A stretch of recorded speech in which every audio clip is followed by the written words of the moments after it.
Two trucks having sex. Two trucks having sex. My muscles involuntarily flex. Two trucks having sex. Two trucks having sex. My muscles involuntarily flex. Two pickup trucks making love, American made.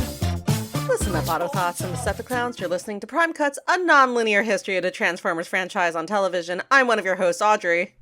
I'm your other host, Mara. And today we learn what happens when you fuck around and find out with unions. Yeah, my 27 million whatever dinosaur-shaped robot buddies. Robot sons. One M, 7 months M, 7 months M 7 have months. unionized. Do you think Snarl and Swoop are like annoyed about being the little brothers? I'm sure Grimlock never lets them forget that. I don't think it's Grimlock. I think it's Slag. Oh, you're right. Slag is he's such an asshole. I don't think Grimlock gives a shit. Slag is the one who puts it in their faces all the time. Sludge doesn't say anything ever. Sludge is like a gentle soul. That's what I've noticed. Sludge about is him. just like partially nonverbal. That's my headcanon for Sludge. He's just a little guy. Like he's oftentimes Swoop is characterized as the more approachable and kind of reasonable of the Dinobots, but honestly, you can make a case for Sludge too. This episode is good reason for that. Yeah, I think this is where that characterization for him stems from, is mostly these two episodes, which are, of course, the two-parter Desertion of the Dinobots. Lots of two-parters in this season. Good amount of them. They really thought they were cooking, huh? I mean, they had 40 whatever episodes to fill out, so like they had to do something. It didn't seem like they were struggling for ideas. It's the execution. They had a lot of ideas, and well, I say there's a lot of two-parters. There's only one more pair of two-parters late in the season here. Everything else is a singular episode. Except for the season finale, right? Nope. That one's a single Really? episode. Yeah, the other two-parter I saw is the Key to Vector Sigma, which is almost at the end of the season, but not quite. That's where we learn how sports cars are born. This is a wild start to this episode. I have a lot of questions. I don't actually understand how this happened. Yeah, so all right. Any of this scene. So like the first 10 seconds are okay, basically, right? Mm-hmm. Like it's another scientist ally of the week showing off his super cool new plane. And I think they call it the autoplane, right? It's the ultra plane. Is it the ultra plane? Okay, whatever. I believe it's it doesn't the ultra matter. plane. It's a fucking plane. It's as every plane the U.S. military has ever invested in. It's a multi-billion-dollar sink. So it's like it's fine. Like the first 20 seconds are just the scientists being like, "Hey, check it out! It can do loop-de-loops," and Optimus watching and being like, "Yep, none of the Decepticons can do that for sure." Really, really cool stuff you got here, dude. It cuts over to Ironhide, who is in vehicle mode. Mm-hmm. In vehicle Trunks mode. open. Trunks open, and there are two boom boxes in his trunk. One of them is Blaster, one of them is Soundwave, and Soundwave goes Ravage, eject, and Ravage ejects, and Blaster immediately transforms and, tackles him. How did this happen? Yeah, I really have a lot of questions about why they were right next to each other, why Blaster didn't know that was Soundwave, because, yeah, obviously, this is a trick Soundwave pulls all the time. This is, the classic. Ironhide! Yeah, this is the classic, right? Is, he turns into a tape deck, and he hides somewhere. Usually, though... he is a tape deck in a place where nobody who knows who he is there. Yeah, he is full with unsuspecting humans. He is right next to his mortal enemy. What the fuck is going on? I don't get this at all. Were they just hanging? Were they hanging out secretly? Can cannot emphasize this enough, inside Ironhide. They're just there. They're just hanging out. They're just there. How did this possibly, like, how Was Ironhide taking a nap? Disregarding anything else about, like, them knowing what Soundwave looks like, how did Soundwave walk up to Ironhide and then transform himself into a tape deck to be in his trunk without getting noticed? Damn, this dude is a spy master, okay? Yeah, I assume that Blaster and Ironhide were just taking a nap. That's why they were just randomly in alt mode. They were literally just hanging out. I really don't understand how or why any of this happened, but regardless, it did. Whatever, the Decepticons attack. Blaster spends like 30 minutes wrestling with Ravage. He is like, damn, I went 3 rounds with Ravage. Ravage is so strong. It's like, it is a cat. He is a little kitty cat, and you are like big. How are you having such a problem with Ravage? He's fig size. This is what I think. This is why I think maybe like they were just hanging out. Like I don't know what's going on here. Is Blaster sandbagging? Is there like some like star-crossed like rivalry lovers shit going on? There are a lot of things I'm willing to excuse in this show, from just like, again, drug-addled fever dream stuff. This is pretty egregious. This is crazy. I don't know if I could get past this one. This one requires like even a kid would probably be like, wait. Yeah, why didn't what Blaster notice? He's like literally right next to him. Or again, Ironhide. Like honestly, like Ironhide is the one that I'm really caught on because he's inside him. Yeah. I really love like, how to speak more on this stupid ultra plane thing, because this literally doesn't matter to the rest of the episode. Oh yeah. I love how it blows up immediately, by the way.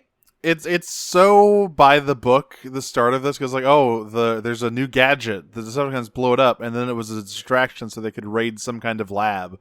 We never learn what they're looking for. It's not important. This is just the average day in the Decepticons. This is just a Tuesday. Raid a lab.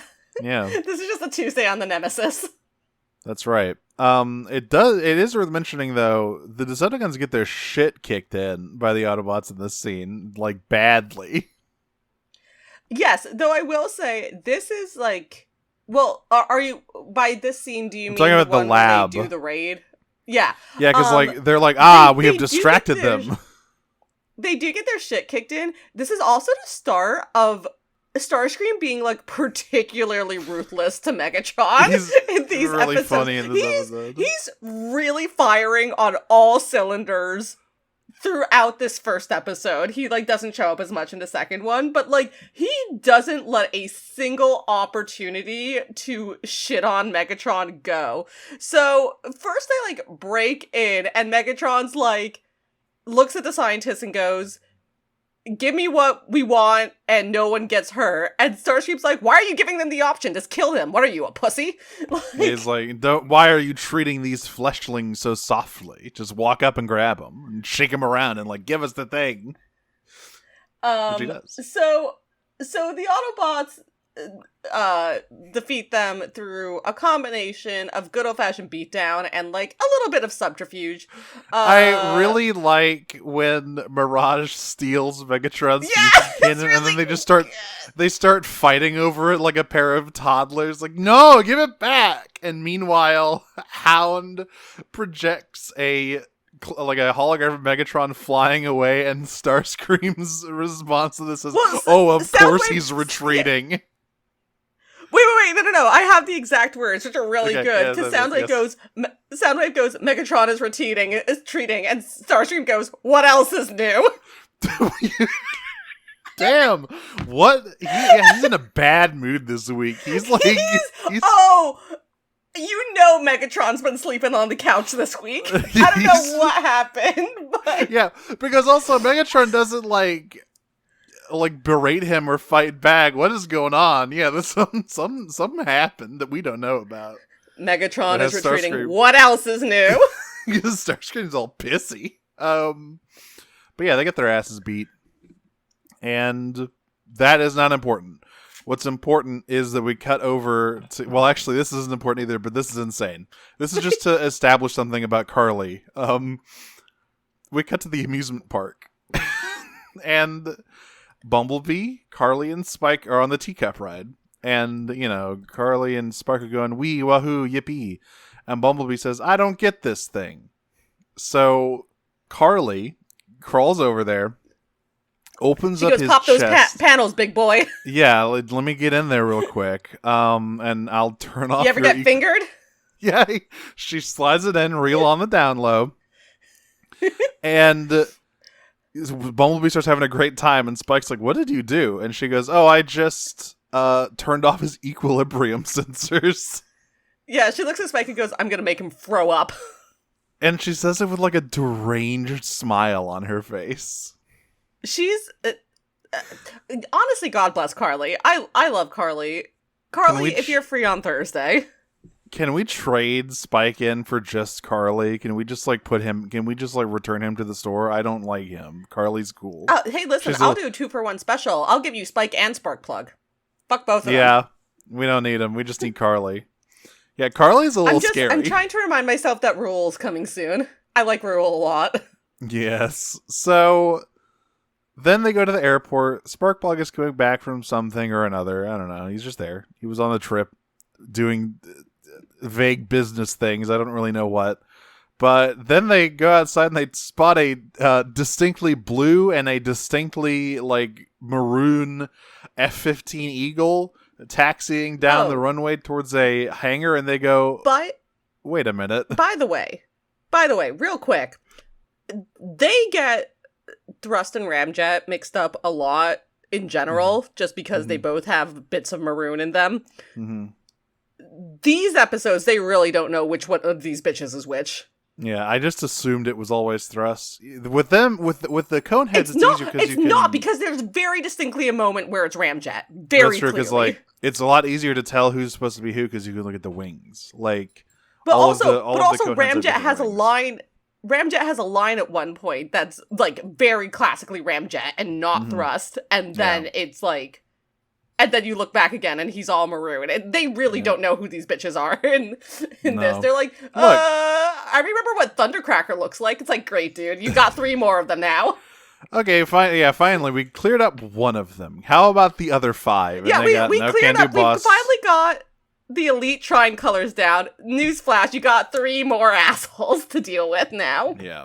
Yeah, good luck. Also, all of them have different, maybe it's okay, guys. We gave them all different wing shapes, so it's easier for you to tell them apart. And the animator's like, which one is the dumb one? Is it the maroon guy, right? And also, what if we didn't give them different wing shapes? No, yeah. Have you thought about that? What if we gave them the same wing shape in some shots? Yeah, sometimes they just look like they just have Starscream with Thundercracker's wings, and not the wings they're supposed to have. Anyway, the Decepticons have. I don't know when they moved in here, but they've just been operating out of a secret base in an airplane hangar in Portland International Airport, I guess, and nobody noticed. Okay. Well, how many people really travel through Portland? If you're going up there, you're going to go through Seattle. Let's be real. That's true. So all of them are like, "Oh my God, the Decepticons are here. We better call Optimus." And we cut to Optimus. There are 2 scenes where Optimus says, "Oh, I can't help right now. I'm cleaning something up." In this episode, he's like, because there's this one first, and then there's the airport stuff later, and he goes, "Oh, I can't come. I can't come. You really better call." Earning that world's best dad mug. Yeah, call Wheeljack, I guess. I don't know. We're busy. So they call Wheeljack, and Wheeljack says, "What the fuck? I mean, we're short-staffed over here, too. I guess I'll send the Dinobots." So he goes to get the Dinobots, and he says, "Hey, there's a bunch of Decepticon activity at the airport. You need to go beat them up." And Grimlock says, "Nope." Well, no. What Grimlock says is, "Me no like taking orders." And Slag follows that up by saying, "Me no like anything." Thank you, Slag. We are aware. Thank you, Slag. Me, huge asshole. Here's a genuine question. Do you think that Slag's personality influenced the Triceratops in The Land Before Time. Like the racist dad one? Yeah, like the racist dad You one. mean, oh, you mean Daddy Tops? Are you asking if Slag influenced Daddy Tops? I'm asking if you think it's a possibility. Maybe, but it's also just like, it's one of the things that's like when you're making a kids movie, like, oh, what if one of them is like prejudiced? And it's like, I don't know, I guess it's the Triceratops because they're really sharp. There's like a I don't logic know, man. that could I bring think you to I think that there is separately. I think there's a limited amount of Triceratops media, and I think it's a little again. If there was a hot-headed Triceratops in if the Triceratops was a hot-headed member of my dinosaur group, I would have 2 nickels. If I had a nickel for every time that happened, I'd have 2 nickels. Look, the only way Which to isn't a lot, but it's weird that it happened twice. the only way to answer this question is to get Don Bluth on the podcast. I think did he die? Is he dead? I don't know. I think he might be dead. Let me see. Well, then we'll Gonna just Google that real quick. I'll Pause. I'll just have to break out the necromancy then. It's fine. Either way, we'll ask him about it. Nope, he's alive. He's 87 American years old. Damn, old as fuck. And you know where he lives? Where's that? El Paso. This is a job for you, Mara. Okay, you live in New York, so it might Yeah. be difficult for you to comprehend how stupid big Texas is. That's a I've been 6-hour to drive. Texas. That's like a I've 6-hour drive from I'm where I aware. am. It's the other side of the state. And also it would require me to go to El Paso, which is something I've been trying to avoid my whole life. I love how you're saying this as though I have not done 8-hour drives through the state of New York. Okay, but you passed through 5 other states in that time. No. How do you get an 8-hour drive in New York? From It's New not that York to big. Canada, babe. Okay, well that doesn't count. That's a different country. The process in the entire state of New York takes 8 hours. Okay, but that's not an 8-hour drive. Yes, it is. But What are you talking about? look, people don't drive. I guess people drive to Canada if they're close to it. But my point is that it's a contiguous drive. There's no passing through anything else. It's just Texas. Yes, and that there's is how too it much is in of New it. York. From here But to it's not- Buffalo. But okay, is it 8 hours with traffic? Because that's different. No, it's 8 hours. I just don't believe that it's 8 hours from NYC to Buffalo. Okay, I don't know what to tell you. I refuse to believe it. You know what? Mm-hmm. You know what? Mm-hmm. Google Maps. Let's see. Please. New York City. Hang on. New York City, New York. Yep, there's that one. Buffalo, New York. Let's see. Holy shit, it is like 6 hours. What the hell? It's 6 to 8 hours. Sure. Okay, I'll give you that. 8 hours is probably with some traffic, but it's not less than 6. Hang on, let me look up. Fort Worth. Sorry, Texas. everyone. This is really important to us. It's really important. El Paso, Texas. Let's see. Yeah, it's 6.5 hours. And to El Paso from Fort Worth, 8. I've got the longer drive. I'm still the I was in the right. I was correct. Is this your version? This is how you interpret moral high ground? You know what? That's I'll right. give it to you. Whoever is farther from the location they were arguing about is Never more never pure. mind the fact that their argument was fundamentally untrue. Look. Anyway, back to the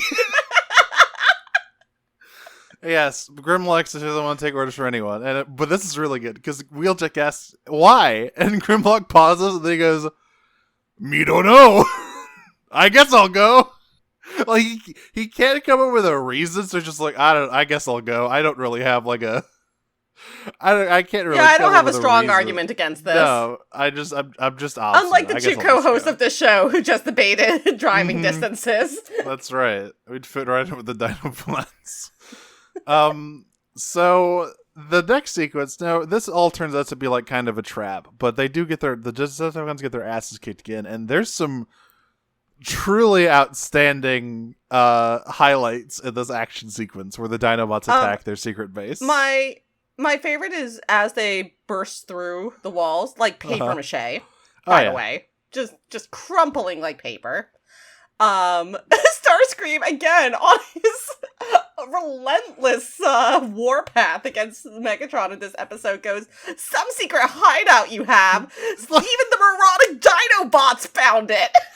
And once again, like, Megatron doesn't tell him to shut up or fight back. He just takes it. What? Would something happen? He is in such hot water. Boy, howdy. Yeah. Anyway, the slag melts the cannon right off of Starscream's arm, which I don't know if it hurts or not. But, I mean, it's, like, attached to him, so it probably hurts. The null rays are, like, debatably part of him. Mm-hmm. I guess they're detachable, like Megatron's fusion cannon is. So, yeah, I've got some highlights here. So there's that one. There's Rumble getting thrown directly at Megatron's head, and both of them falling backwards into a computer that blows up. That made me laugh, like belly laugh really hard when I saw that. Because once again, anything involving Rumble is just funny. He's just a really funny boy.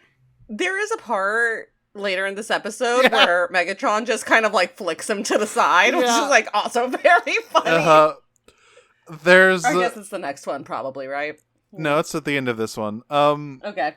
There's a bit where Starscream tries shooting at Snarl, and Snarl just turns his stegosaur plates to reflect them, and Starscream just shoots himself in the head and falls over. Very good. Once again, if this was like a purposeful trap, they really did a good job at making themselves look like total idiots. Then there's a bit where Blitzwing tries to blow Bumblebee's head off in tank mode. He is getting ready to do that. And then he gets kicked into a wall by Sludge. And once again, just something about the way he gets kicked was really funny to me. The Dinobots are like very fun to see in action. Because I do think like, even more than the regular cast, the animators allowed themselves to be like really genuinely goofy with the Autobots, with the Dinobots rather, because it's giant robot dinosaurs. Like, how can you not be really goofy with that? Yeah, just let loose a little bit. So they're all getting ready to roast the Decepticons, and they transform into their robot modes. And I didn't know this. I guess it makes sense. I didn't really know this about the Dinobots, but like, their alt modes are more heavily armored than their robot modes. Like, for some reason, that just makes sense to me. But I don't know if it's ever been directly said I think before. I think I did know that. I do want to make, like, we talked about the animation a little bit. I do want to note that Grimlock's stupid little arms look unbelievably stupid in this episode. Like, particularly stupid. I think it's just because he's, like, genuflecting more than usual. Yes, he's gesturing a lot. You really do notice how absolutely ridiculous his stupid little T-Rex arms look. But as it turns out, the Decepticons were getting kicked in the dick on purpose, because the plan was they're going to make the... Yes, this is exactly what they wanted. The Dinobots drop their guard, Skywarp shoots a fuel tank, which causes a ginormous explosion that somehow the humans and Bumblebee don't get caught in at all, but the Dinobots get like super fucked up by it. Yeah, they get like Grand Theft Auto wasted screen. really, yeah. Someone edited that. That's a perfect edit right there. What happens is it sets off a chain reaction with a bunch of different planes. Oh yeah, I think they're Concords, which makes me sad because I really like.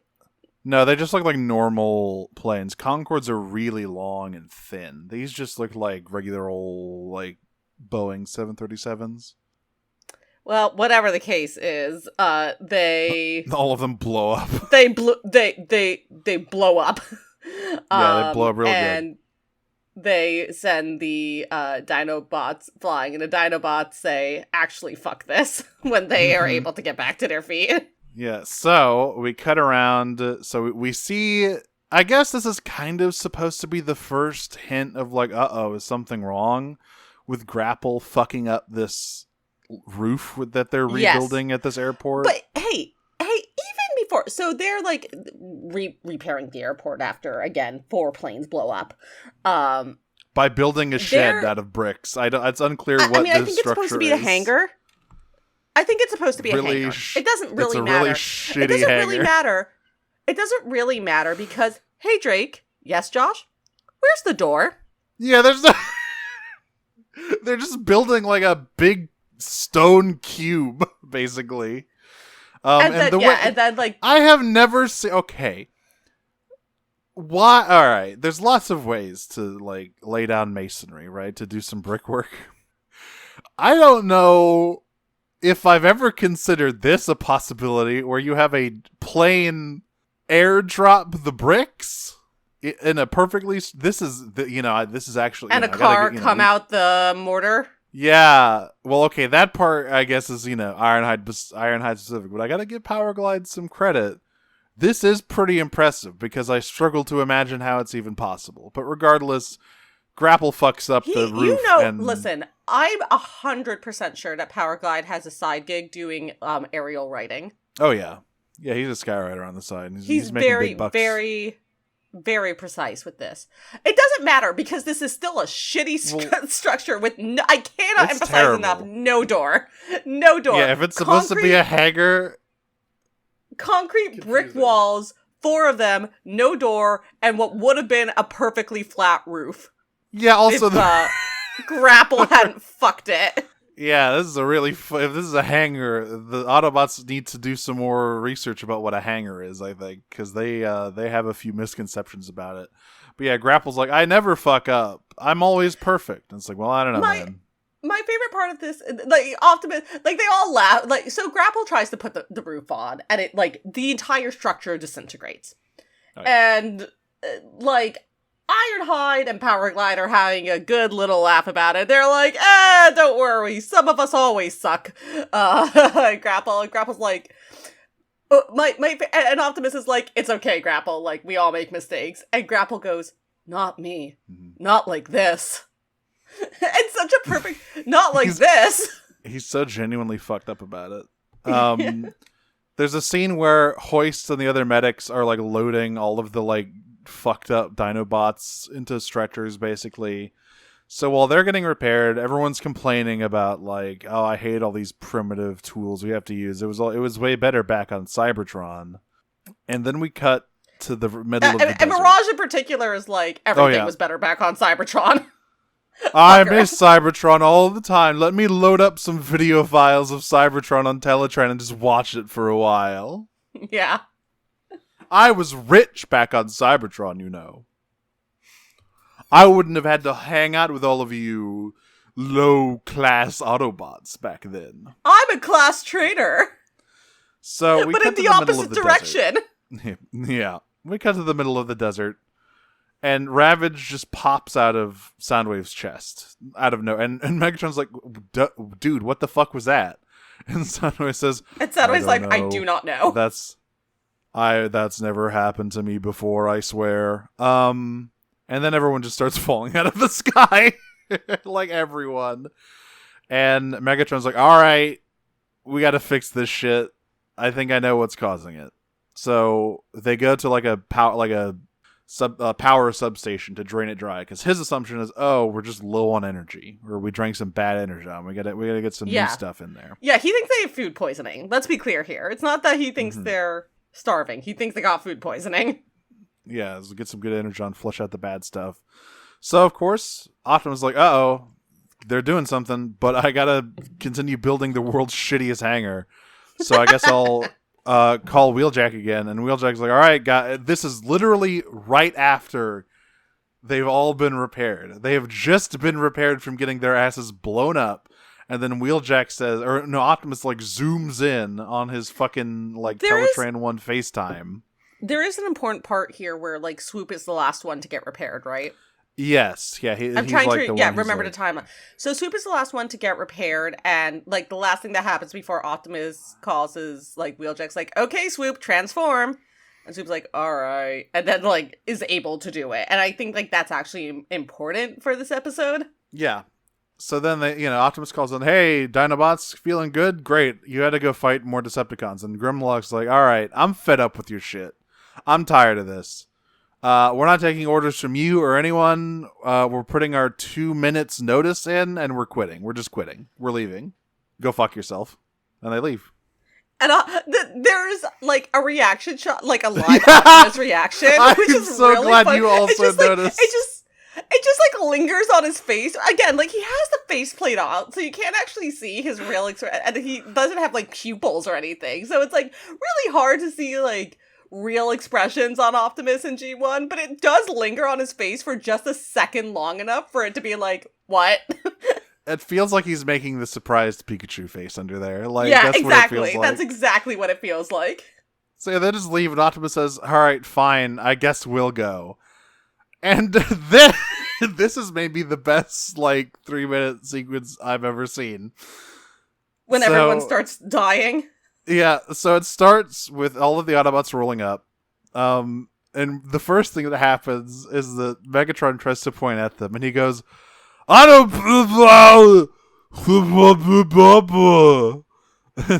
Starscream say? Starscream, I can't remember the actual words he said. I mean, he basically, this is the point where he says, like, Megatron's obviously lost it. I'm the leader now. His vocal processors are failing. Yeah, like, the implication here is him going, oh no, Megatron's having a stroke. Oh no. Anyway. Time for Starscream. Yeah, it's like, what's that, Megatron? You say you smell toast? And then all of the Autobots transform, except for Jazz, who gets stuck. So actually, this happens before that, because that's the first thing that made me really start laughing. The other thing, like, Red Alert also is shown, before Jazz gets stuck, Red Alert is also shown not being able to transform for like half a second, but they just like don't mention it. But I really love, Jazz like, hey guys, I'm stuck. So Ironhide walks over. Yeah, Ironhide kicks him really hard. and Jazz goes, thanks, I think. Hey, remember Prowl? No. We have so many more toys to sell, including a guy who looks just like Prowl. He's red and blue. So like, why would anyone care about Prowl? And he talks so fast. Anyway, everything starts falling apart at this point. It's a great googly moogly. It's all gone to shit. So first, Starscream. Oh, go ahead. Another great line from Starscream and Megatron here is everything starts going to shit is Starscream going, go ahead, leader, do something. And Megatron replying with, I will, if only to spite you.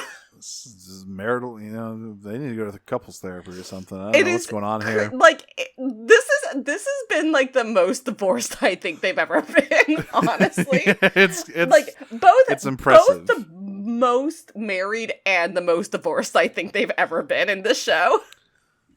So, immediately after he says, Megatron's having a stroke, I'm the leader of the Decepticons, Starscream takes off and immediately crashes. Yep. There is a bit where Ironhide tries to deploy his liquid nitrogen. Yes, his is great. Oh, yeah. Sorry. Okay, you're right. Yeah. Ironhide freezes himself. He covers himself in cum and freezes himself. He tries to deploy his chemical thrower. It gets stuck, so all of the liquid nitrogen just freezes him solid. Mirage turns invisible, except he completely doesn't, and just runs at Thundercracker. I need to be clear that Mirage is like, well, at least I can still turn invisible first, and then proceeds nothing. to not turn invisible and just gets shot by Thundercracker, and then says, "Why didn't that work?" Or I wonder how he knew I was there. You dumb motherfucker. Fully visible. Other people can't transform. None of the flyers on the Decepticon side can fly. Crashing. Blitzwing is my favorite of this, who just like crashes extremely heavily to the ground. So what happens here is the Jazz tries to deploy his sonic weaponry. It doesn't work. So Blitzwing rolls up, blows the ground up underneath him, and makes a big pit. And then Blitzwing's like, "Oh shit, my brakes don't work," and he just falls in. Here's the thing. I don't think of these episodes as being particularly iconic, but I did forget how good they are. Yeah, there's some fun shit in here. So anyway, Megatron lands a shot on Optimus and turns into gun mode, and he's like point blank, and he's like, "I never miss at this range," while he's being held by Starscream. Yeah, and dog, we cut to Starscream's commercial. the one aiming. What are we talking about here? Somehow it still doesn't work because he says that. Cut to commercial. Cut back. Retreat! And maybe this is a clue as to why Starscream has been so pissy. It seems like Megatron's on a little bit of a short trigger these days because he just like blasts too early and falls over. Short trigger, do you get it? He misses entirely and falls over and just yells, "Run away!" Presumably because he is very embarrassed that he missed Optimus Prime, who was literally right in front of him. This sequence is genuine, and this is what I mean by like forgetting how good this is, because this was genuinely like 5 of the funniest minutes of this show that I remember watching. Yeah, it's from the minute like Ironhide kicks Jazz to like Megatron's fucking premature fusion cannon firing. Yeah. It's really funny. It's like non-stop bangers. And again, the delightful part of it is like, it is always such a pleasure when G1 is funny on purpose. Yes. Because usually it's pretty funny. Usually it's pretty funny, but it's not necessarily funny on purpose. And this is like 5 minutes of the writers really getting their act together and being very funny on purpose. So yeah, and that it's just continues. delightful. That continues when we cut back to the arc, and the first thing we see is Jazz stuck half transformed, basically sitting on his lower car half like a chair. Everyone's fucked up. Everyone's tired. Sparkplug is trying his best to keep everyone alive, but everyone is fucked up. And Perceptor identifies the problem. Apparently, and this is new information to everyone, this has never been brought up before, apparently there's something called Cybertonium, which is we need to go to Pandora and get unobtainium. I don't exactly know what its analog would be. Maybe it's like robot insulin or something. Like they've been on Earth too long, so they have robot diabetes now. And like I don't understand what is happening, but at some point the atmosphere of Earth is causing all of the Cybertonium. What is it? I think it's lactate. Fuck! They've all become lactose intolerant. Yeah, they've been on Earth too long. They become Earth lactose intolerant. Yeah, so they have to go to Cybertron to get it, and unfortunately, the only guys who have a space bridge right now are the Decepticons, so they're gonna have a monopoly on it. But what the Decepticons don't have? Sparkplug Wiki. So everyone puts Spike, Carly, and Sparkplug, and let's be honest, it's mostly Carly and Sparkplug, put their heads together to figure something out. And they remember that the Dinobots, having been built on Earth, would not have Cybertonium. They don't have to worry about it. Therefore, they are not impaired the way all of the other Autobots are. To be fair, it is Spike who suggests that. I don't know how he would have suggested that. I think that's unrealistic. That boy, the wind whistles between his ears. Well, I think what happened was Spike was like, wait a minute, I was born yesterday and so were the Dinobots. So they go to find Carly and Spike go to find the Dinobots to try and convince them to steal some of the Cybertonium the Decepticons are getting some from Cybertron. And instantly, Grimlock tries to kill them on sight. Oh, Sparkplug is there too, because he says something really funny where he's like, "Oh, Grimlock, we're here for your bountiful, amazing, perfect help." And Grimlock tries to kill them, but Swoop says, "Now, Hank, let's hear him out. He was saying lots of good stuff about us, so like, what if we just listen to him for a little bit?" We can always kill him later. He's very small. He's so small. And Grimlock isn't about it until he puts together that, like, wait a minute, Cybertonium, Cybertron, we could go to Cybertron. All right, let's go. Which, as a reminder, that's not the plan. The plan is to just steal the Cybertonium that they have already shipped here for the Autobots. But instead what happens is that the Dinobots attack the Constructicons and basically hijack the space bridge with all the Cybertonium on it and go to Cybertron. Which is their city now. Yeah, so it's funny. We cut up to Guy who hasn't been seen in a really long time. I've missed him so much. Well, there's Shockwave. well, I want to say this. There is, before we get to Shockwave, there is a moment with the Constructicons. Yes. When they're getting the space bridge, I guess, taking control of it. Yeah. Anyway, I just wanted to mention this because, Scrapper calls for everyone to join in Scavenger, together to be Devastator. Oh yeah. But this is really weird. The way they join together to become Devastator. So it's okay, Scavenger and who's the other leg? Sorry, Scrapper. It's Scrapper and Mixmaster are the legs. Yes, Scrapper and Mixmaster turn into the legs, and then Scavenger and Hook start crawling vertically up them. What? Hey, I think it's Long Haul and Hook, because what happens here is that Scavenger gets taken out by the Dinobots, depriving Devastator of an arm. I couldn't remember who the other one was. I think it was either Long Haul or Bone Crusher. And yeah, the Dinobots literally take Scavenger out, so Devastator doesn't have an arm, which allows them to just go through the space bridge. It's really funny, actually. I loved that. It's damn. The animation of them driving up Scrapper. Yeah, it's really weird, because also there's a bit where Hook is facing, or Mixmaster is facing the wrong way as a leg, so he just rotates around and is what? Why does it look different every time? There was a couple episodes ago where they glowed blue for some reason, and now there's this one. I don't know. Anyway, the Dinobots make it to Cybertron and immediately kick Shockwave's ass. Hey, remember Shockwave? Well, don't bother, because he's dead. He got his ass beat, and Sparkplug calls the fucking Cybertron command. Is hey, what the fuck are you doing? You weren't supposed to go there. Grimlock says, "Cybertron, me city now. Do not call back." Delete number. Delete number. Forget number.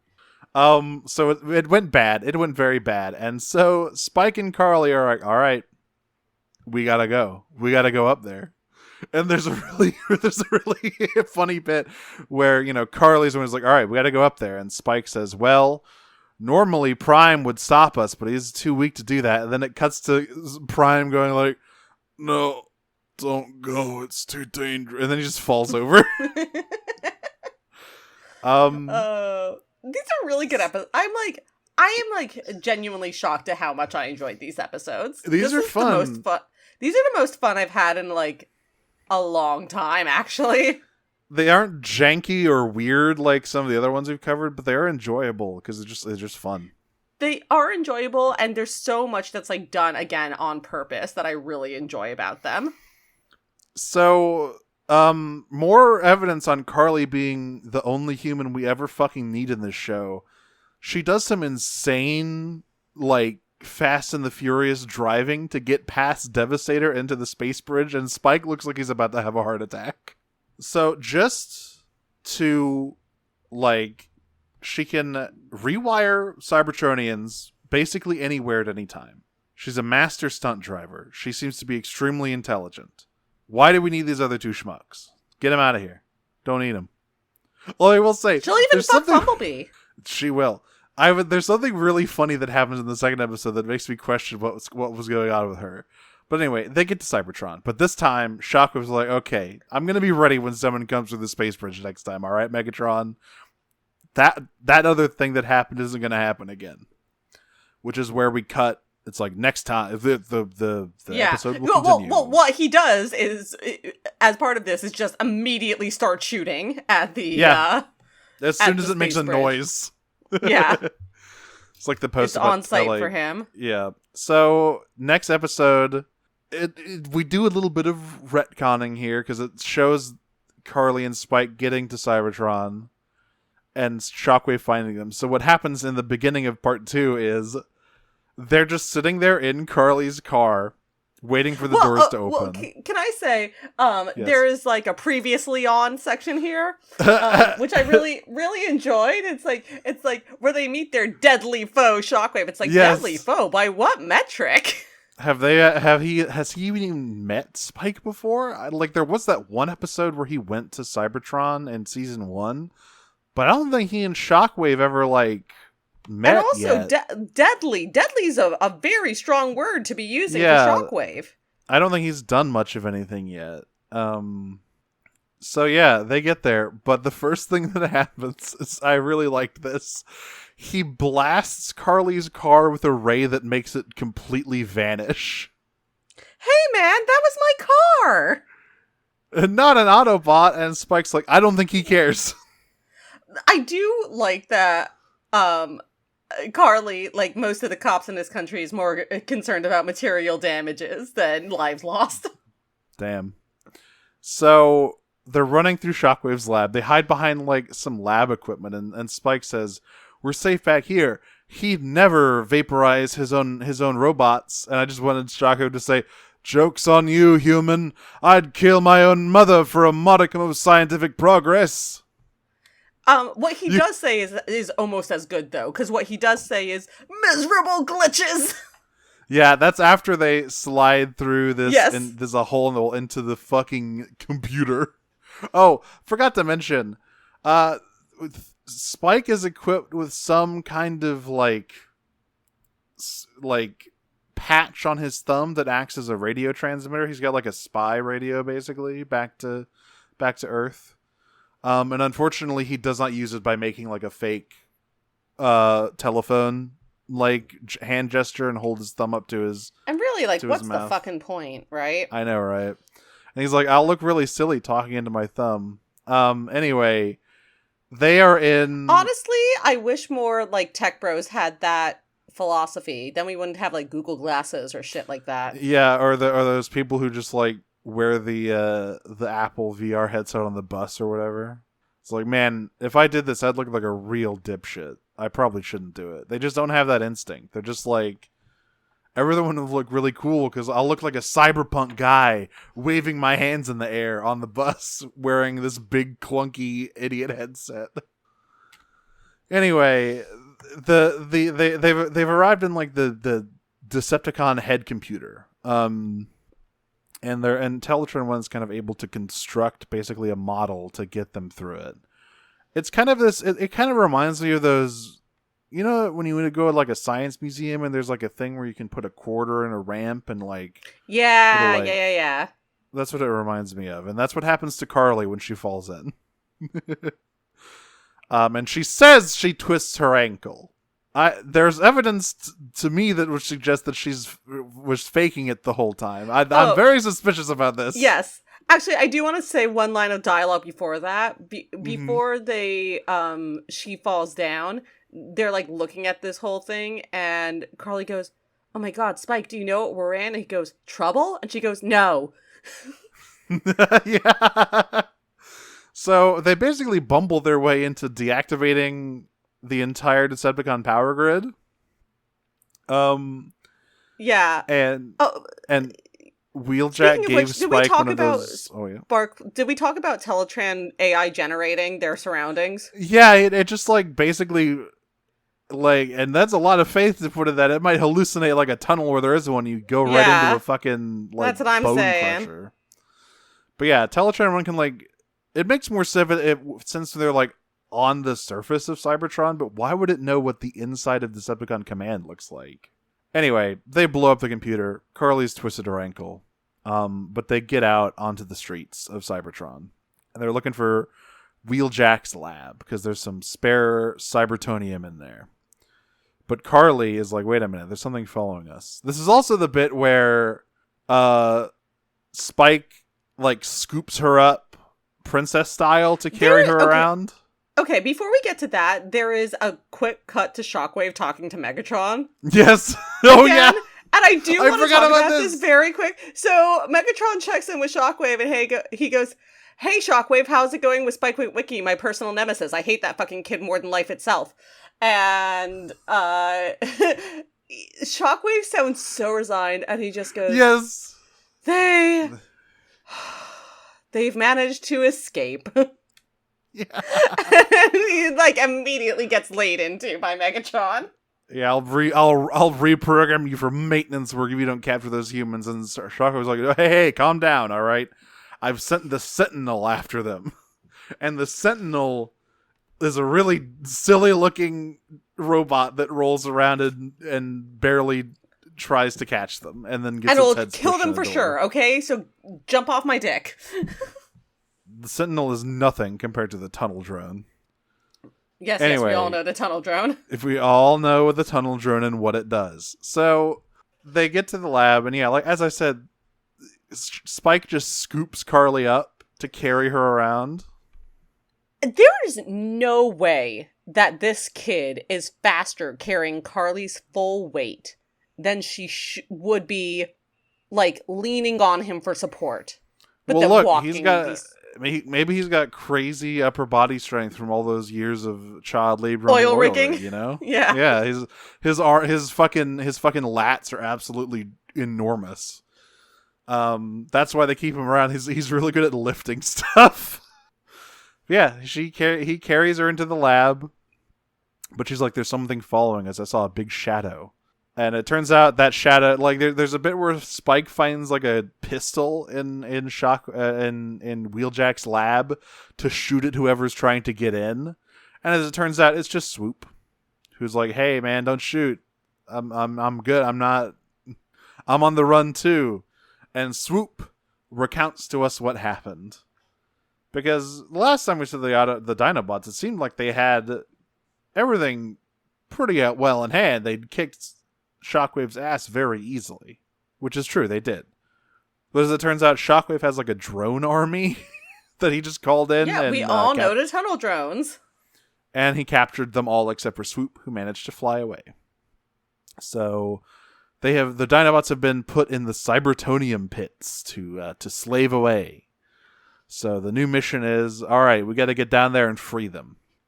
And this is the part where Carly just gets up and starts walking around like normal, and Spike says, "Hey, what happened to your ankle?" And she goes, I don't know, I got better. I guess it got better. It's like, did you fake having a twisted ankle so he would carry you around? What's going on here? Oh, most definitely. I love her. She's the best.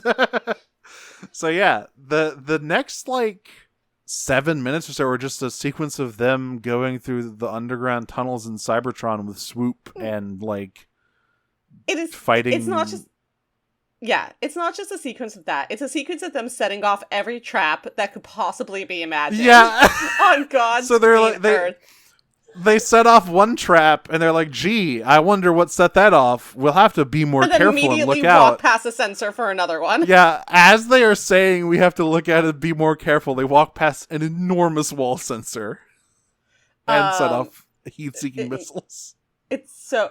I mean, like, this sequence is really funny. So, like, they set off, like, a Star Wars trash compactor thing. Yeah, and Swoop first. just punches through it. Which Swoop just punches through, which I thought was a really interesting alternative director's cut for the ending of Saw 5, personally.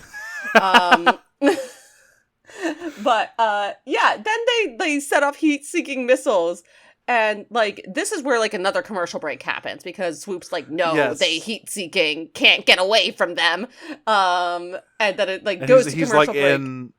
He's basically flying around in Pteranodon, but his wing is fucked up. Yeah, his wing got injured previously. And he's like, can't fly or whatever. And then he like sets Carly and Spike down. He's like, I'll get it. And then he's like, wait a minute, I can transform. So he transforms back into root mode, and then he's like, suck my tip missiles, assholes. Those Dinobots, they are the brightest, they're the sharpest tools of the shed. And he fires his own, like, counter missiles, and it's like, oh yeah. He's like, oh yeah, I could have done that the entire time. Anyway, let's go find the others. And so I like the line he has when he punches through the trash compactor where he goes, oh yeah, metal really from good. good old days, not what it Not used so to be. good. No, he said from good old days, not so good. Because he was saying the good old days were actually good old days. It's very funny. Again, also, like this show is these episodes are really genuinely well written, funny episodes. The first trap they encountered, just a gigantic axe that is like tied up with ropes. Like, who put that there? Was this Alpha Trion? Who did this? I bet it's that old I almost called it something else. Oh no! I was gonna say old fart and something else almost came out of my mouth, but it's okay, it's fine. Anyway, that was probably him. Oh.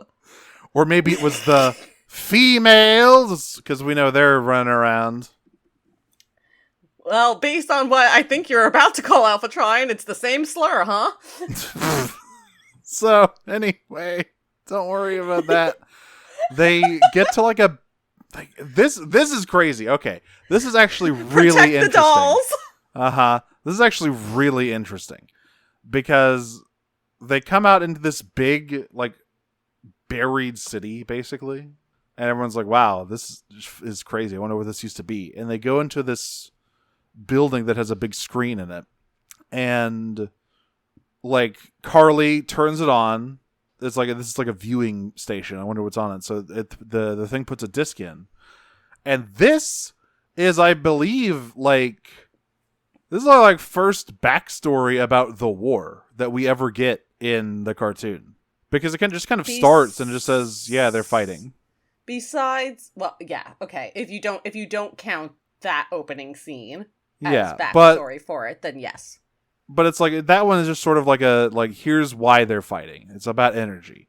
But this is like, it increases the scale of it. And it's basically just this narrated like thing of like, this is Cybertron's golden age and the Decepticons' power-hungry greed destroyed it. And we see some guys get blown up for real. Like, that's crazy. This whole like sequence here has a lot of really interesting looking designs, like character designs in it. All of these guys look really strange, and they do look like, yeah, they look kind of weird and ornate. So this would totally be like, this is what old Cybertronians looked like. Yeah. And this is an interesting bit where it says like, you know, both sides have quote unquote won the war multiple times, but it always swings back the other way, and it makes it feel way more like this on and off again super generational conflict, less than just it's Optimus, it's Megatron, we're fighting, which is how it is in almost every other, like in basically every other version of this continuity. It's like Megatron started the war, which is also, I believe, what will be true later in the big flashback episode, which is War Dawn, coming later this season.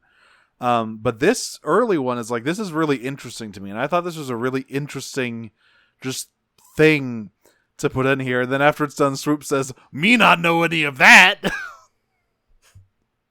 It's true. He was born yesterday.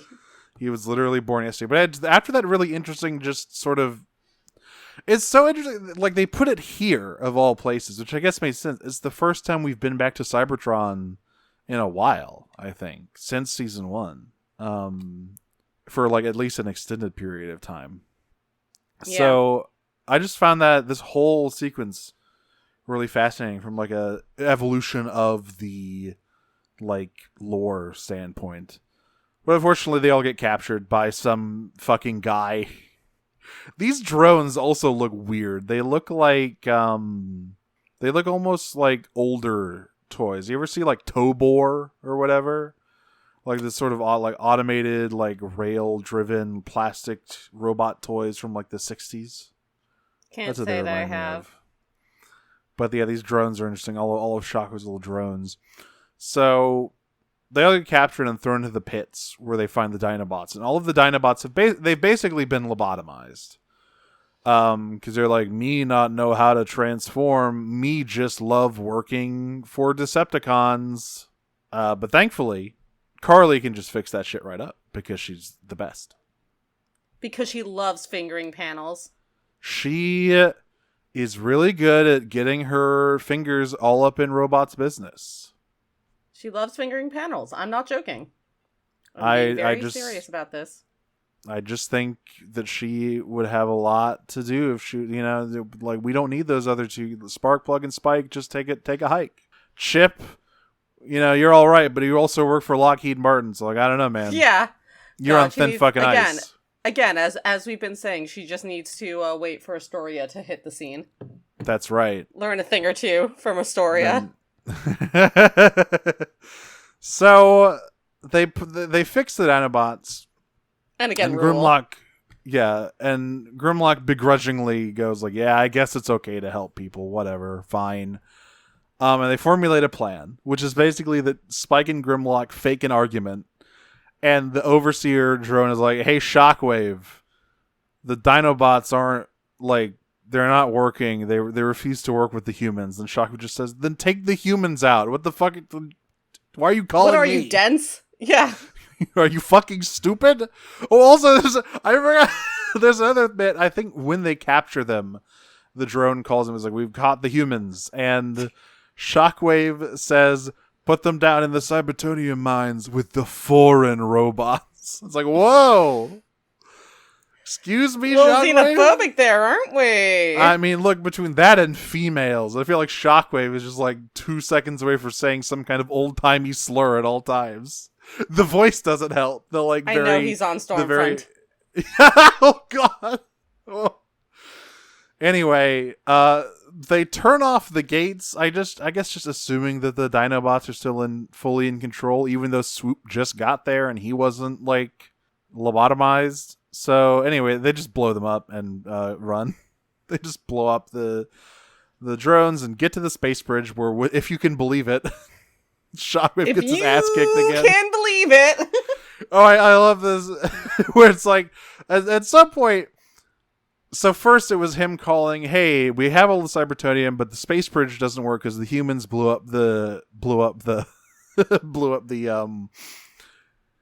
computer. And then he calls Megatron again and says, hey, so we're all ready for delivery here. But somehow Spike Witwicky's father has built an entire space bridge directly outside of the Ark and also hijacked our coordinates so that anything that comes from here will be delivered there. So I can't do anything. And presumably, like, Megatron is having, like, the classical, like, tetanus arch position, so he can't yell at Shockwave right now, but he's probably pretty mad about this. Anyway, I he feel gets like, his ass beat. yeah, Megatron really does go through it in these episodes, I'm not gonna lie. Between Starscream just, like, constantly being on his ass, and, general body failure. Every time Shockwave call him, just to be like, yep, can't do it. Yep, sorry, boss. Anyway, So, yeah. I'm clocking out, so you have a good weekend. Yep, goodbye. Yeah, the Dinobots just bust through. They fuck Shockwave up. Swoop takes one for the team, and they get back with all the Cybertonium, which is basically just like green energon cubes. There's not like a ton of it. I am curious about what the plan for sustainability is here, exactly. I guess, to be fair, they have been there for like a few million years. Yeah. So maybe the half-life is a little longer. It's just that like it just sort of happened now because they've been there for so long. But don't worry, Cybertonium will never come up again in anything ever, much like the heart of Cybertron from last week. So. And that's the G1 promise. So, yeah, Carly and Spike get honorary Autobot medals, which makes me wonder, they gave Spike a gun before making him an honorary Autobot? I mean, don't do either, but, like, that's crazy. You're crazy, Prime. 80s was crazy. Do And you then know when HIPAA came around? It wasn't until, like, the 90s. This is, That's fucking nuts. Isn't it? Now, I know that we're not talking about medical stuff here, but I'm just saying, there's a lot of regulations that we take for granted that were not around in the 80s. We're way... It's like how credit card debt was invented in, like, 1987. Thanks, and, like, Reagan. credit scores and shit. Like, yeah, all of this shit that's, like, so important and detrimental to your life right now. It's just like, yeah, it was invented, like, 40 years ago by some senile former Hollywood actor. Okay, who was addicted to jelly beans. HIPAA was introduced in 96. What? That was the year I was born! Isn't that fucking nuts? That's fucking crazy. So Bill your doctor Clinton could just like... Bill Clinton signed HIPAA into law. That bonkers. So your doctor just like go and gossip about you whenever they wanted. That's... Okay. Well, anyway... Octopus turns around and Shout says... out to Nancy Josephine Cassabon Baker, who introduced it. Optimus turns to Grimlock and says, "All right, good job, bud." And the Dinobots, I love this ending because it's like, yeah, the problem isn't fixed. We're still the Dinobots because they say, "All right, we no like it, but we take orders from you now until Grimlock say otherwise." Yeah, until we get tired of it. Until Grimlock throw another tantrum. It's like, well, okay. And that's the best they're gonna get, so they better be happy with it. You better keep them happy. You better, like, I don't know what you do to keep the Dinobots happy, I guess, just like... You better get them so much tuna go-gurt. Yeah, you need to give me and Grimlock one cinnamon Pop-Tart and Ecto Cooler. Or me walk. If me ketchup not purple, I go. Ratchet's just like, oh my god, I told you they discontinued the purple ketchup. Get on eBay, me no care. You it's find expired. We not built like that. me can take it. And then of course it cuts to him curled up on the ground clutching his tummy. Me have stomach of steel, literally. Alright, and that's the end of Desertion of the Dinobots, where the ending is they'll probably do this again. Really in like funny 2 ending. weeks. Yeah. Yeah, shockingly fun and like competently written episodes, especially after last week's outing with Megatron's master plan being some of the stupidest shit I've ever seen.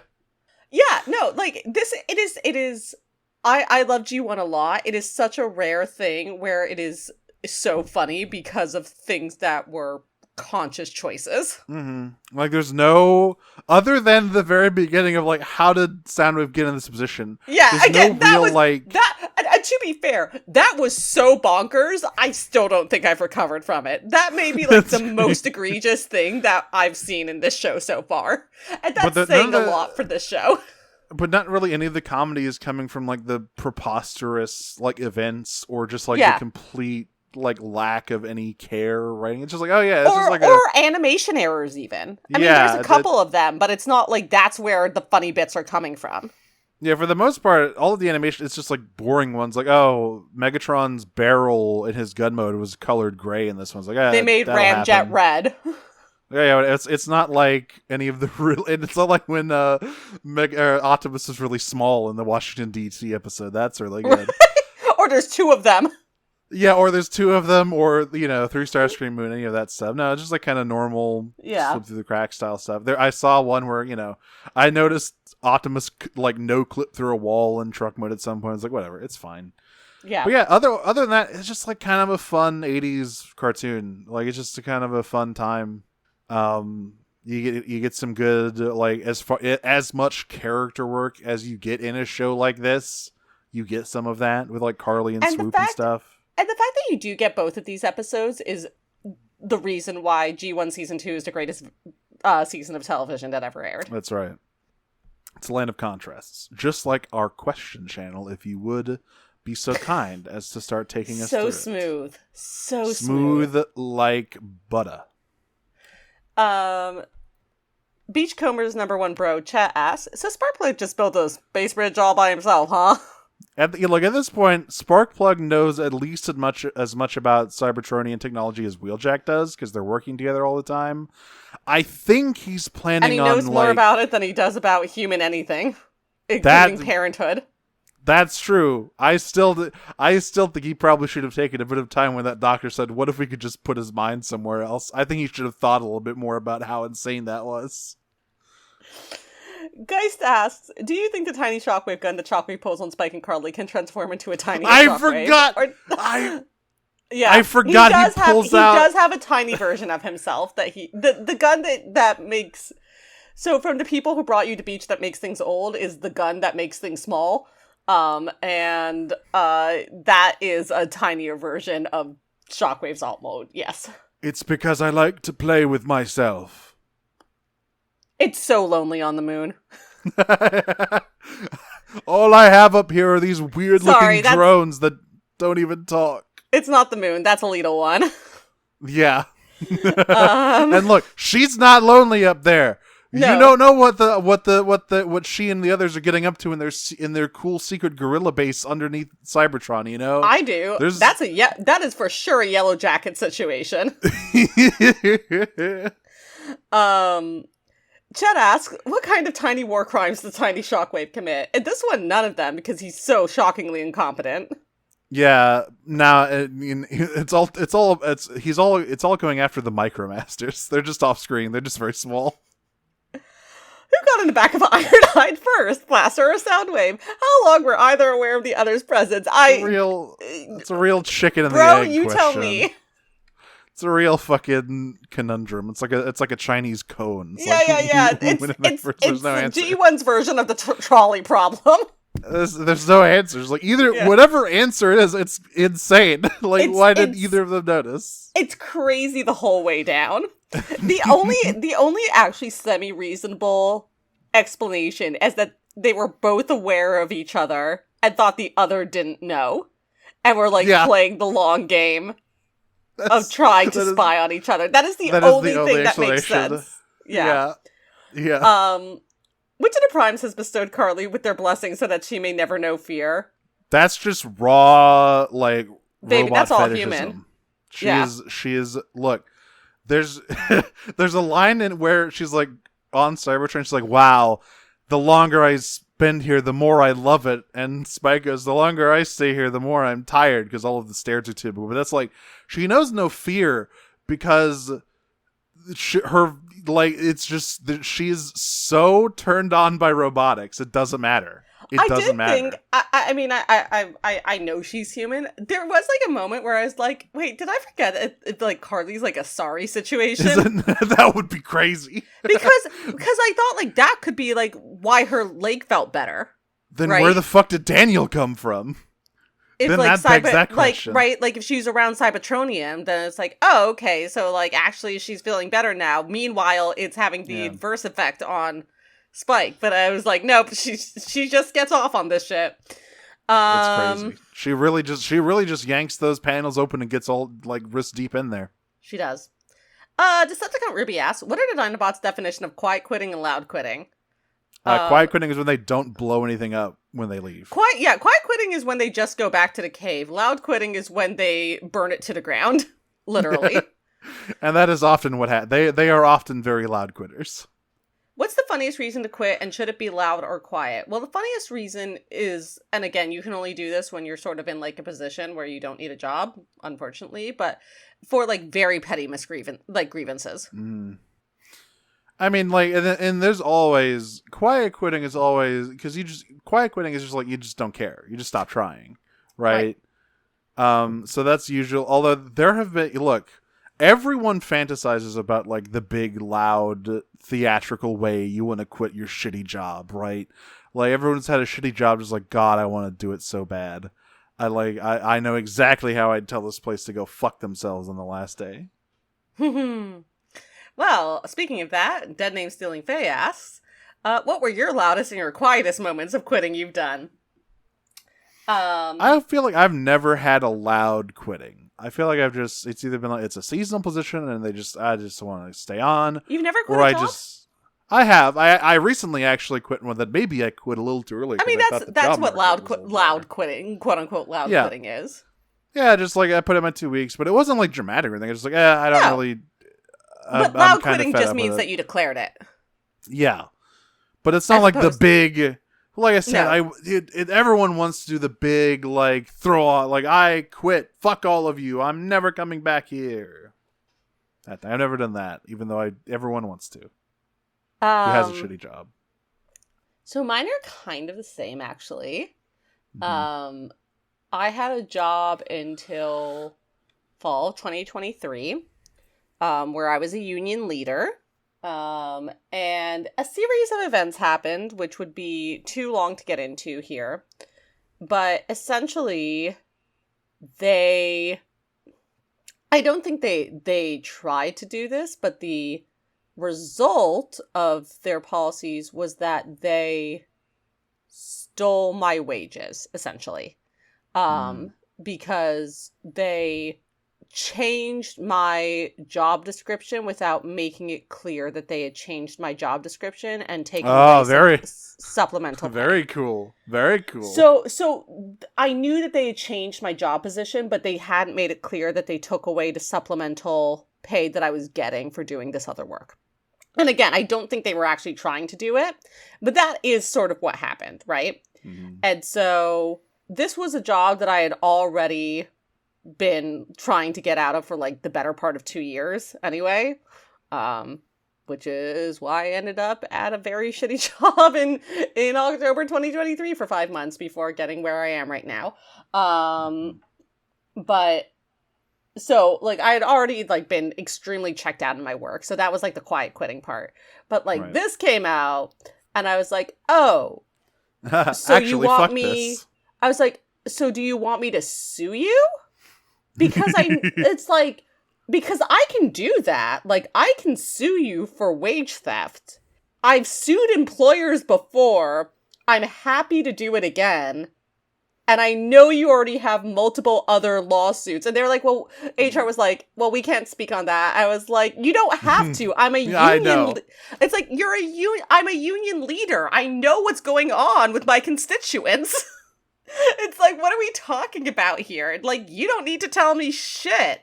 I already know. So that was fun. Good Lord. Eventually they did pay me what they owed me up to that point, for like up to the point where I realized I wasn't getting paid that much. And then they made it clear to me that I wasn't going to be getting paid that much again. And then that was like August of 2023. And then like a couple months later, I got the new shitty job. And then 5 months after that, I got my current job, which I like a lot. Yay! There you go. It all works out in the end. What's the funniest reason to quit? And should it be loud or quiet? Again, I think we petty. already covered this one. Yeah. Which Transformer tends to get the worst food poisoning? Red alert. Grimlock. Well, okay. We have covered that he does eat the expired purple ketchup, but I don't see. No, I don't think Red Alert gets. I think it's lactate. Okay, but I don't think Red Alert is the most paranoid man on the planet. He is Why not. do you think? He's not eating. Look, he is very careful of what he eats, and maybe he gets it anyway, and that's why he's paranoid. But I don't think. I think he had it once, and he's like, I am going to like. I think double it's and all triple psychosomatic. Check. Maybe. I think the one who actually gets the worst food poisoning is, of course, the Insecticons. Because that's been every single plot of theirs, that they ate something fucked up and something bad happened. I think it's Beachcomber. Because he's not he'll built just for eat it. anything. Yeah. The Insecticons are actually built to process that stuff. Beachcomber just eats a tree. Beachcomber gets the munchies, and then like, oof. Boy, howdy. Fucking Red Hoist has to pump his stomach. Chet asks, last episode we were talking about G1 lore things that never returned. Has Cybertonium ever come back in any way? Nope. We talked about that already. I cannot remember anything. It's probably like slipped in as an Easter egg here and there, but it's never come back as like an important thing. Do you think Starscream feels excruciating pain when his null rays are melted? Generally, no, because I don't think they're actually part of him. Yeah, we covered that. They're like, because like all of these arm guns can detach. Now, I think if you ripped off like his wings, you gotta go for the wings. Yes. Or like if you ripped up Ironhide's chemical thrower, that would hurt, but that's because like that's internal weaponry that he has to like deploy. Yeah. So that's hooked into him in a way that the null rays aren't. It probably feels like you probably feel like a pinch. Oh, actually, talking about that, a moment we didn't discuss was like during the cleanup and everything, like immediately after the planes explode, Red Alert and Inferno and one other person comes. I can't remember. It's Hoist. It's Hoist. Right, exactly. Right, obviously. So the three of them arrive on the scene, and what does Red Alert say? I have the note here. Looks like there's trouble. You always say there's trouble, Red. Anyway, nothing my cum cannons can't fix. I also love the idea of Inferno to be like, you always say there's trouble. Like, literally, everything is on fire, man. Like, also, it's just self-evident. To be fair, that is Red Alert's job. It's what he does. He's the security chief. Yeah. Sideways Fam asks, is it just me or does Grimlock looking mad in his T-Rex form crack anyone else up? He's just got the tiny arms and I cannot take him seriously. Yeah, like we discussed, his arms were particularly ridiculous. He also his face is so funny looking. He's so doofy looking. Honestly, his body in alt mode also looked weirdly like triangular these episodes to me. Yeah. I don't know. I was like I remember looking at them this one, I was like, is that what a T-Rex looked like? I don't think it is. I don't think that's even what they thought T-Rexes looked like back then. This is some other shit. But yeah, there's a reason that they turned him into a comic relief guy in season 3 and basically never had him transform out of T-Rex mode because he looks really funny. And our last questions this week. Oh, please. I was just saying, he's like a big old fat funny lizard who says funny stuff. Yeah, he's much more of a like Godzilla than an actual T-Rex. Yeah, for sure. Our last questions this week all come from Sabrina, Coil Resident, Autobot Rail Cannon. In previous recordings, you've mentioned the 5 secret Insecticons that were not allowed on screen due to reasons. Are there any secret Dinobots? No, I do not count the two-headed one, though maybe I should, since they should have not been in a TV show that, for similar reasons, have not been shown to us in the show. I mean, yes. Strafe is the answer. So, there are future Dinobots added in, like Strafe, and I think there's another one that was part of the like combiner that was in Power of the Primes, I think was the toy line. But it wasn't like the deluxe Insecticons. It was just the 5 core Dinobots the whole way through. All of those ones, those are not part of the core cast, but they are part of the larger pool of Dinobots characters. I think they just turned Swoop into a girl in Cyberverse. I was like, has Strafe actually been in a show? But no, it was just Girl Swoop. That's what I was thinking of. I'm gonna skip this next one because it's too long. Mm-hmm. Keep them brief, folks. What? I said I'd just keep them brief, folks. Yeah. Which animal would you choose as a viable alt mode? I personally would choose Bearded Vulture. They are amazing creatures.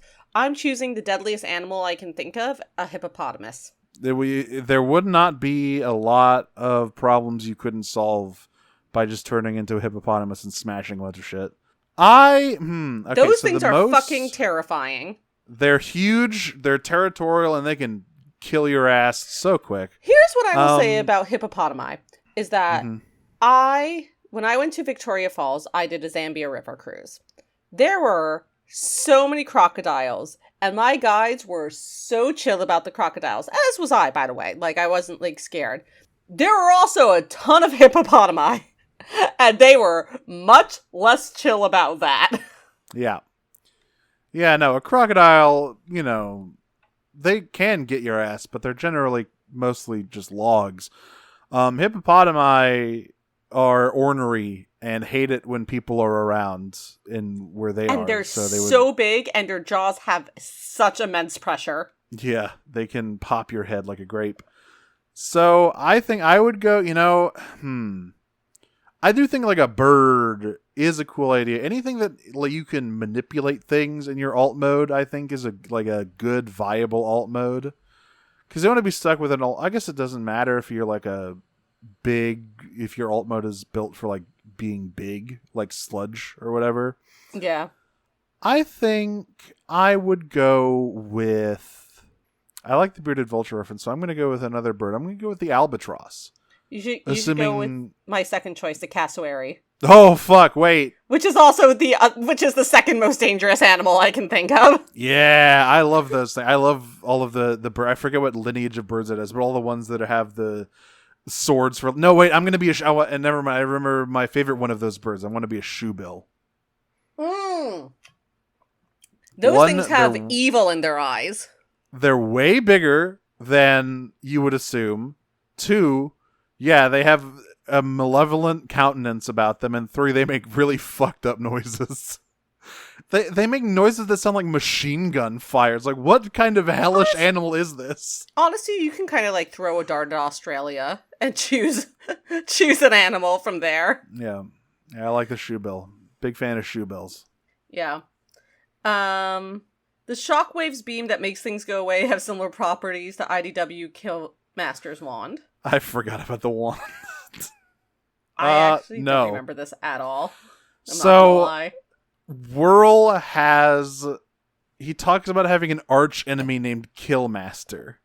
And he had a wand. His thing was a wand, and so Whirl has the wand. And I think the wand, I don't remember what the wand does.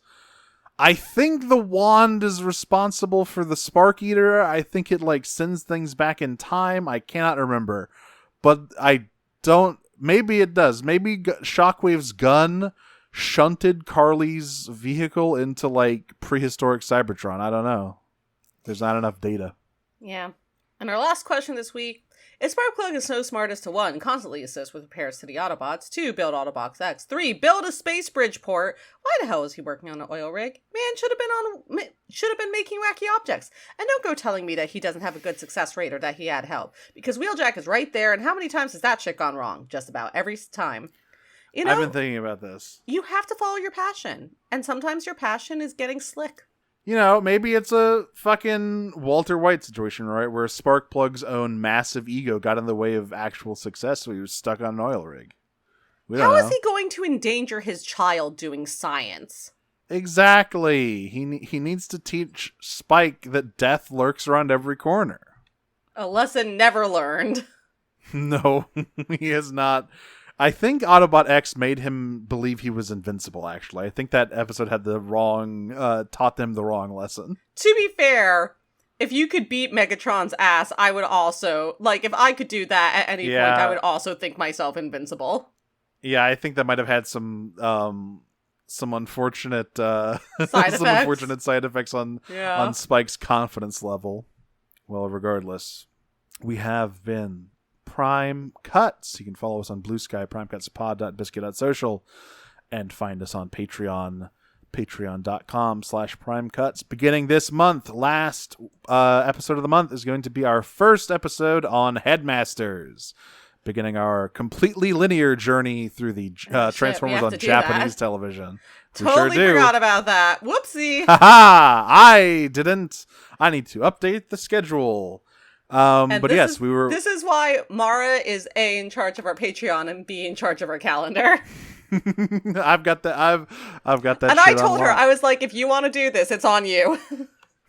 So yeah, we will be beginning that this week, and you can just for $1 a month, you can listen to us go through that. From what I understand, Headmasters has some weird shit in it, so I'm excited. Have never really explored the Japanese half of the sort of Transformers franchise. No Headmasters, no Victory, no Zone, nothing like that. So I'm interested in seeing where it takes us. And of course, we are a part of the Noise Space network of podcasts, noisespace.xyz, where you can go to find mini shows about all sorts of things that you may enjoy, just as you enjoy Transformers. I'm Mara. You can find me on Blue Sky at marawivern.biscuit.social, and on Tumblr at Cyclonus with a 5 on the end of it. And all of my other projects are currently on hiatus. But hey, I might start streaming soon. Might get that going. Ooh, what you gonna stream? I guess variety of stuff. I was thinking like, I could do like a schedule thing. Like I could do one like roguelike game I could play one day, and then I could have one story-based game that I'm playing through, and then like one day where I'm doing ranked matches on Street Fighter 6 or something. Just like, just have a little buffet for people to pick and choose. Delightful. I'm Audrey. You can find me on Tumblr and Blue Sky at Optimum Prime. That's my funny robot internet joke. You can listen to the other podcast I do called Pot Agreed, which is about Yu-Gi-Oh! I have been cast in the audio drama The Disappearances of Lydia Fontaine, which you can find at lydiadisappears.com. The pilot episode is up now. We are officially done with recording. It is in the hands of our editors as we speak right now. So that is very, very exciting stuff. Everything has been recorded. And sometimes I do Star Trek related drag, which you can find at Maxwell Warp on Instagram. Well, folks, until next time, I am going to assure Starscream it's not going to happen again. It just happens sometimes. The fusion cannon discharges too early. Please don't lock me out. I can't spend another night in the doghouse. Transfer and roll out.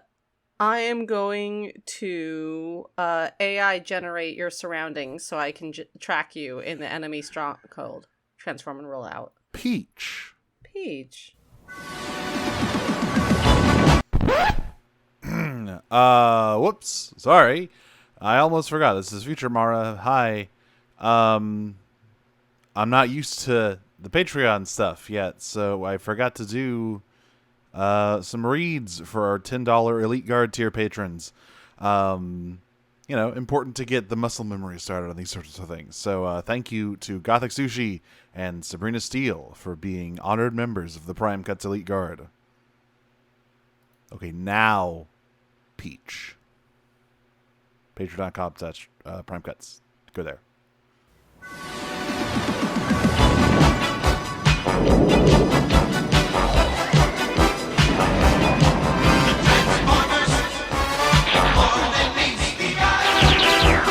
Autobots wage their battle to destroy the evil forces of the Decepticons. Transformers. The Transformers.